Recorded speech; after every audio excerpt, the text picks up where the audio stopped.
Hello mga ka-Health Real Talk! Did you know your heart creates enough pressure to squirt blood to up to 30 feet away? Ganon ka-powerful ang puso mo. Hindi lang siya tumitibok, nagpapaandar siya ng buong buhay mo. Kaya wag mong sabihing wala kang lakas ng loob. Puso mo pa lang may pressure na. Isipin mo yun.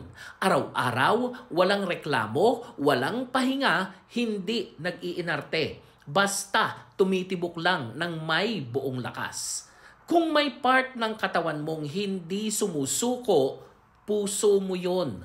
Minsan kasi sinasabi natin, wala na akong tapang, wala na akong lakas. Pero totoo ba?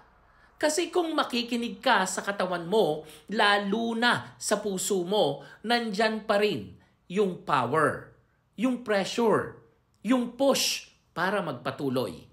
So the next time you feel weak, remember this. Your heart is literally built to overcome pressure. Kaya mo rin. This is your Health Real Talk, reminding you that strength isn't always seen. Minsan, naririnig lang siya sa tahimik na tibok ng puso mo. This is Arlene para sa Health Real Talk. Have a nice day, everyone.